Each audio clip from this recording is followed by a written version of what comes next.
आप देख रहे हैं डार्क फाइल्स। तो चलिए बढ़ते हैं आज की इस कहानी की ओर। मेरी कॉलेज लाइफ पूरी हो चुकी थी।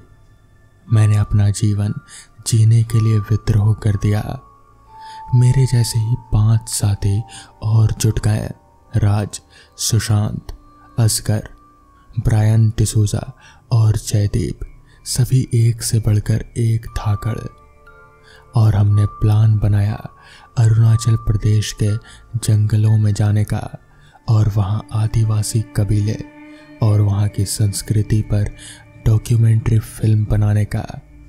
हमारा काफिला गाड़ी से चल पड़ा। ज़रूरत की सभी चीज़ें गाड़ी में ही रखी हुई थी। यूँ समझो जैसे चलती फिरती गृहस्थी थी। हल्का टेंट, खाने पीने का सामान। गेस्ट हाउस में अपना ठिकाना बनाकर आज सवेरे सवेरे ही बिलखाती पहाड़ी सरपीली सड़क पर कार चली जा रहे थे। गाने की धुन पर सभी झूमते हुए मस्ती के मूड में थे।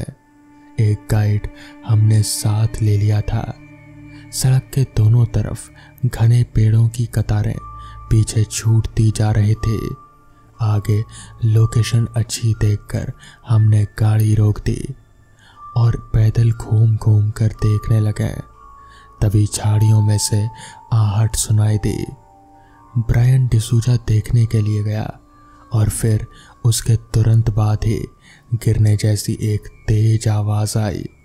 हम सभी चौंक पड़े और झाड़ी की तरफ भागे, पर वहां पर डिसूजा था ही नहीं। गाइड का चेहरा एकदम से उतर गया। वो एकदम से पीला सा पड़ने लगा। हम सभी डिसूजा को चिल्ला चिल्ला कर पुकार रहे थे, इधर उधर ढूंढ रहे थे, पर डिसूजा को तो जैसे धरती खा गई थी। वो कहीं पर भी नजर ही नहीं आ रहा था। उसका कोई अता पता नहीं था। हमने झाड़ियों में ध्यान से देखा। जो कोई भी हो, उसने डिसूजा का मुंह बंद कर दिया होगा। तभी तो सिर्फ उसके गिरने की आवाज आई। डिसूजा के चिल्लाने की नहीं, घसीटे जाने के निशान थे। वहां झाड़ियां भी टूटी पड़ी थी। एक आध खून की बूंदों के भी निशान थे। शायद वो घायल भी हो गया होगा। थोड़ी ही दूरी के बाद फिर कोई निशान नहीं मिले। मेरा दिल भर आया। भगवान जाने वो कैसा होगा। कुछ हो तो नहीं गया उसे, यही सारे ख्याल आ रहे थे। हम सभी एक जैसे स्वभाव के होने के चलते एक दूसरे पर जान छिड़कते थे। एक दूसरे की मुसीबत अपने ऊपर लेने को तैयार रहते थे। हमने एक दूसरे की तरफ देखा। तभी इतने में ही गाइड बोल पड़ा, साहब मुझे इजाज़त दो, मैंने यहीं तक की बात कही थी। मुझे बहुत गुस्सा आया। मैं उस पर चिल्ला पड़ा, देखते नहीं हम कैसी मुसीबत में पड़ गए और तुम्हें अपनी पड़ी है। तो इस पर गाइड बोला, साहब इससे आगे का इलाका प्रेतग्रस्त है। इससे आगे मैं किसी भी हालत में नहीं जाऊंगा। मैंने आपको पहले ही मना किया था, पर आप लोग नहीं माने, तो अब मैं कुछ नहीं कर सकता। मैं अपनी जान जोखिम में नहीं डाल सकता। कह तो रहा था वो, पर हमने उसकी बात हंसी में उड़ा दी। भारी रकम का लालच देकर उसे यहाँ तक ले आए थे, तो सोचा कि और भी पैसे का लालच देकर उसे आगे ले जाएंगे, मगर वो माना ही नहीं। साहब इधर लोगों का आना जाना ना के बराबर है। दिन में तो फिर भी इक्का दुक्का लोग इस रोड पर आ जाते हैं, पर रोड से उतरकर इस प्रेतग्रस्त इलाके में पांव धरने की हिम्मत कोई नहीं करता। गाइड अपनी बात कहकर चला गया। आगे किसी तरह के कोई निशान नहीं थे। हम सब लोग वापस लौट आए। अचानक मेरे दिमाग में एक विचार आया। जहां हमने कार रोकी थी, वहां से थोड़ी ही दूरी पर कुछ झोपड़ियां दिखाई दी थी। क्यों ना वहां जाकर देखा जाए, शायद कुछ पता चले। हमने कार सड़क से नीचे उतारकर झाड़ियों में छिपा दी। पत्ते वाली कुछ डालियां उसके ऊपर रखकर पूरी तरह से उसे ढक दिया ताकि सड़क से वो सीधी दिखाई न दे।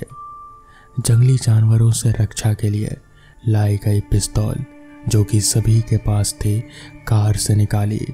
टॉर्च, छोटे मोटे उपकरण और अन्य ज़रूरी सामान सब ने अपने अपने बैगों में भर लिए और निकल पड़े। अब कुछ निपटारा करके ही वापस आना था। हम सब झोपड़ियों के पास पहुंचे। सब में से झांक झांक कर देखा, सब बिल्कुल खाली पड़ी थी। एक झोपड़ी में एक लड़की और एक बूढ़ा आदमी था। शायद वो बीमार था, वो चारपाई पर लेटा हुआ था।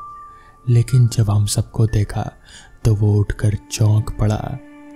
मैंने भरे गले से पूछा, आपने इधर मेरे साथी को देखा है? नहीं, मैंने तो यहाँ किसी को नहीं देखा। बूढ़े ने इनकार करके सिर हिला दिया।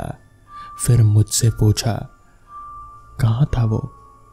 मैंने घटनास्थल की तरफ इशारा करके पूरा मामला बताया तो वो निराशा से सिर हिलाते हुए कहने लगा, अब कोई फायदा नहीं, अब जो होना था वो तो हो चुका है।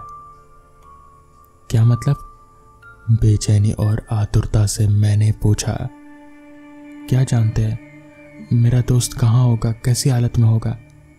कहते कहते मेरी आंखें भर आई। मतलब ये है कि यहाँ से सीमा खूंखार आदिवासियों के इलाके की है। उसके अंदर घुसने पर अनजान लोगों को वो मार डालते हैं या फिर उनकी बलि चढ़ा देते हैं। तुम्हारा साथी उनके हत्थे चढ़ गया है। अच्छा होगा तुम सब लोग यहाँ से चले जाओ, वरना तुम सब भी मारे जाओगे। नहीं नहीं, हम ऐसे नहीं जाएंगे। कबीले का रास्ता किधर है? आप हमें बस इतना बता दीजिए। इस बार जयदीप बोल पड़ा। राज, असगर और सुशांत बड़े ही धैर्य से जवाब का इंतजार कर रहे थे। डोली, बेटा इन्हें रास्ता बता दो। सब कुछ बड़ा ही अजीब सा लग रहा था।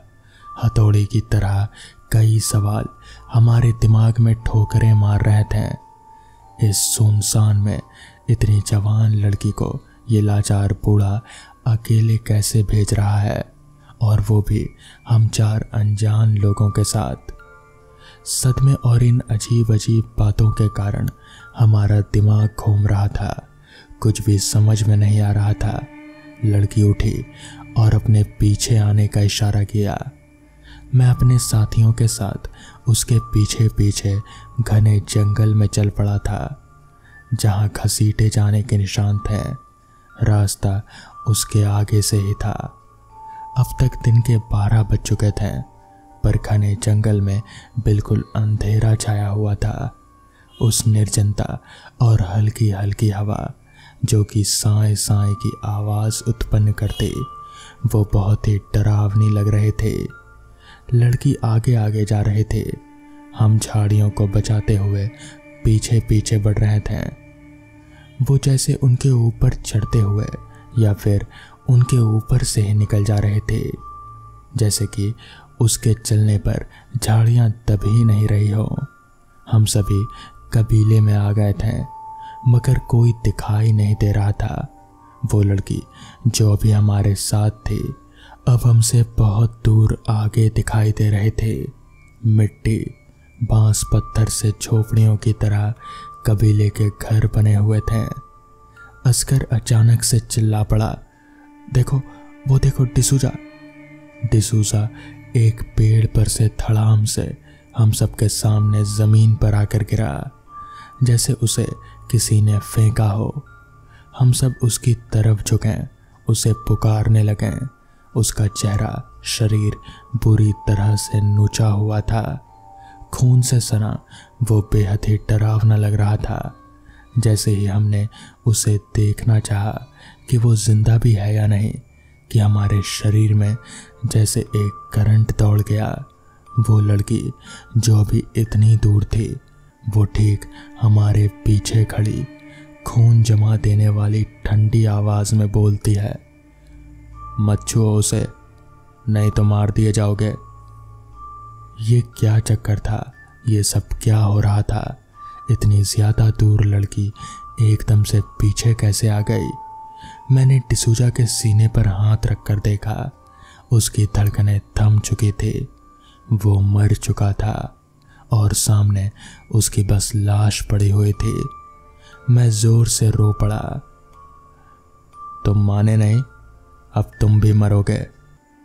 मैंने उसे मुड़कर देखा तो अब वहां से वो गायब थी। अब राज, सुशांत, जयदीप सब एक सुर में चीखें, भागो यहां से। खून जमा देने वाले नज़ारे देखकर जैसे ही हम वापस भागने के लिए मुड़े, सामने रास्ता रोके डिसूजा खड़ा था। उसकी आंखें पत्थर जैसी चमक रही थी। चेहरा बहुत ही डरावना था। उसके साथ साथ उसकी ही तरह नुचे शरीर और चेहरे वाले, पत्थर जैसी आंखों वाले बहुत से लोग खड़े थे। सामने का रास्ता बंद देखकर हम फिर से कबीले की तरफ भागे। तब तक डिसूजा ने जयदीप को अपनी गिरफ्त में ले लिया था। जयदीप उसकी गिरफ्त में जैसे छटपटा सा रहा था, मगर वो कुछ कर नहीं पा रहा था। हम चारों लोगों ने जयदीप को अपनी तरफ खींचा, मगर वो टस से मस नहीं हो रहा था। एक एक पल भारी था। जयदीप की गर्दन पर डिसूजा का शिकंजा कसता जा रहा था। उन भयानक चेहरे वालों का घेरा भी पास आता जा रहा था। दिमाग बिल्कुल ही सुन्न था। अचानक मुझे पिस्तौल की याद आई। मैंने फुर्ती से अपनी पिस्तौल निकाली और फायर कर दिया। डिसूजा पर उसका कोई असर तो नहीं हुआ, मगर उसकी पकड़ थोड़ी ढीली पड़ी। उसका फायदा उठाकर हम चारों ने मिलकर जयदीप को खींच लिया। डिसूजा को पूरी ताकत से धक्का मारकर गिराया और भाग खड़े हुए, पर जयदीप उतनी तेजी से नहीं भाग रहा था क्योंकि वो अब घायल हो चुका था। पीछे पीछे वो पूरा भूतों का दल दौड़ा चला आ रहा था। हमने जयदीप की बाह पकड़ रखी थी। लगभग उसे घसीटते हुए ही हम लोग भागे जा रहे थे। तभी एकाएक ठोकर लगने से जयदीप गिरा और उससे हमारा हाथ छूट गया। तब तक उन्होंने जयदीप को अपने शिकंजे में ले लिया। जयदीप चिल्लाकर हमसे बोला, तुम लोग भाग जाओ, मुझे छोड़ दो, नहीं तो ये लोग तुम्हें भी मार डालेंगे। बड़ा खौफनाक मंजर था। मौत सिर पर नाच रही थी। डर के मारे दिल इतनी जोर से धड़क रहा था कि लगता था कि अभी ही हलक से बाहर आ जाएगा। हम जी जान लगाकर भाग रहे थे। जयदीप गला फाड़ फाड़ कर चिल्ला रहा था। उन प्रेतों ने उसे चीर फाड़ कर रख डाला। मेरा दोस्त मेरी आंखों के सामने ही मारा गया। मेरी आंखें आंसुओं से भर गई। बस यही पल था जो मुझे भारी पड़ गया। राज चीखा, क्या कर रहे हो, जल्दी भागो। तब तक मेरी पीठ पर दबाव पड़ा। देर हो चुकी थी। दो प्रेत मेरी पीठ पर धक्का मारकर सवार हो चुके थे और मैं औंधे मुंह गिर पड़ा था। ऐसा लगा कि अब मेरी सांस टूट जाएगी। मेरा दम घुटने लगा था। मैं बिल्कुल भी हिल नहीं पा रहा था। मेरा चेहरा बिल्कुल लाल पड़ चुका था। आंखें बाहर को निकली पड़ रही थी। मैंने अपने जीने की उम्मीद छोड़ दी थी। अब जयदीप की तरह ही मैं भी अपने दोस्तों से कह रहा था, तुम लोग भाग जाओ, अब मेरा समय आ गया है। अब मैं नहीं बचूंगा, लेकिन तुम लोग बचो, यहाँ से निकलो। लेकिन वो तीनों लोग वापस आ गए और वो मौत के उस मुकाम पर जहाँ करो या मरो वाले हालात हो जाते हैं, हाँफते हुए बोले, नहीं दोस्त, हम दो दोस्त पहले ही खो चुके हैं, अब नहीं, अब जो भी होगा साथ में होगा। ऐसा कहते कहते वो उन दोनों से भिड़ गए। पूरी ताकत लगाकर तीनों ने उन्हें धक्का दिया। उनके हटते ही मुझे मौका मिल गया। मैं फुर्ती से उठा। हम चारों लोग उन्हें धकियाते लड़ते किसी न किसी तरह छूट कर बगडूट भाग निकले। सामने कबीले वाले घर दिखाई दे रहे थे। उसी घर में से हम लोग एक घर में घुस गए और हमने झट से कुंडी बंद कर ली। दरवाजे पर वो लोग धक्का मार रहे थे। हम कमरे में आ गए। तभी ऐसा लगा जैसे हमारा पैर किसी पटले में पड़ा। हम वहाँ से हट गए और फिर हम नीचे गहराइयों में गिरते चले गए, पर किसी कठोर सतह पर टकराकर हम जैसे बेहोशी की हालत में चले गए। पता नहीं कितना समय बीत गया होगा, शायद दूसरी दिन का सवेरा हो गया था। हम जिस जगह पर पड़े थे वो कमरा जैसा लगता था, मगर कमरा नहीं था। पत्थर की 4 तरफ दीवारें थी। ऐसा लगता था जैसे किसी गुफा को काट छाट कर कमरे का रूप दे दिया गया हो। हमने कमरे से निकलकर टटोल टटोल कर चलना शुरू किया तो हमें आभास हुआ कि हम किसी गुफा में चल रहे हैं। काफ़ी देर चलने के बाद आगे का रास्ता बंद था। एक कोने से थोड़ी सी रोशनी छन कर आ रहे थे। हमने जाकर देखा तो एक बड़ी सी शिला बाहर से ढकी हुई थी। हम चारों ने मिलकर उसको हटाना चाहा तो वो बहुत ही हल्की हल्की सी हिली, तो हमारे मन में रोशनी की उम्मीद जगी। अब हमने धीरे धीरे से उसको हिलाना शुरू किया तो वो थोड़ी थोड़ी खिसकने लगी। थोड़ी सी जगह बनते ही हम एक एक करके बाहर निकल आए। बाहर जंगल था। हम जैसे ही बाहर निकले अजीबोगरीब आवाज़ें और डरावनी आवाज़ें देनी शुरू हो गईं। ऐसा लग रहा था कि जैसे सैकड़ों भेड़िए मिलकर गुर्रा रहे हों। शायद वो प्रेत हमारे चारों तरफ मंडरा रहे थे। डर की वजह से हमारे चेहरे सफ़ेद पड़े थे। मौत हमारे आसपास ही मंडरा रही थी। हम आंखें बंद किए भगवान का नाम जपने लगे थे। कोई हलचल नहीं हुई तो हमने आंखें खोलकर देखा। हमें बहुत आश्चर्य हुआ कि वो पास क्यों नहीं आ रहे हैं। ज़रूर इसकी कोई वजह है। और फिर इसका जवाब भी मिल गया।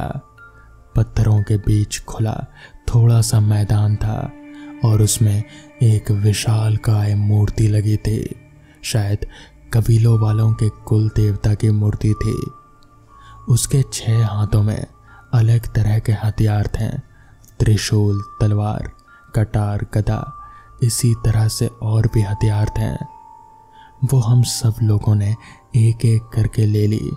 अब हमारी समझ में आ रहा था कि किस वजह से वो प्रेत पास नहीं आ रहे थे और हमारी जान अब तक बची हुई थी। वो कबीले वालों के कुल देवता की शक्तियों के डर की वजह से पास नहीं भटक रहे थे। बड़ी हिम्मत करके हम चारों लोग अपने हाथों में एक एक हथियार थामे हुए आगे बढ़े तो वो लोग पीछे हटने लगे। अब हमें अपने बचने का भरोसा हो गया था। हमने एक दूसरे से कहा, चलो आगे बढ़ो, ये पीछे से वार कर सकते हैं, इसलिए पीछे भी देखते रहना। अब हमने जंगल के बाहर की राह तय करनी शुरू कर दी। पीछे उन प्रेतों की पूरी टोली लगी पड़ी थी। अब हम बहुत संभल संभल कर चल रहे थे। किसी भी तरफ कोई भी हमला हो सकता था।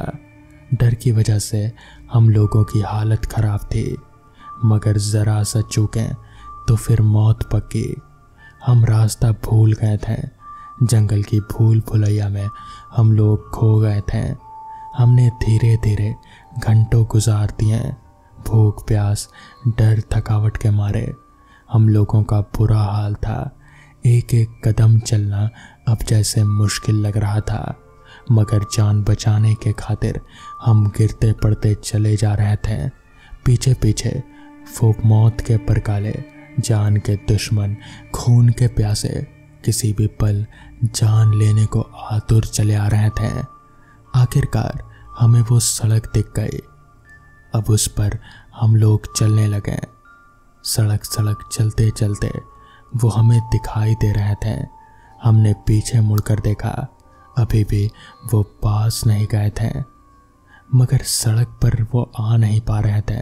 पता नहीं क्यों वो हमारे साथ साथ तो चल रहे थे, मगर सड़क से नीचे नीचे। इसी तरह से चलते चलते हम लोग किसी तरह अपनी कार तक पहुंचे। कार निकाली, स्टार्ट किया और फिर हम लोग वहां से रफू चक्कर हो गए। हमारा एक दोस्त हमारी आंखों के सामने मर चुका था।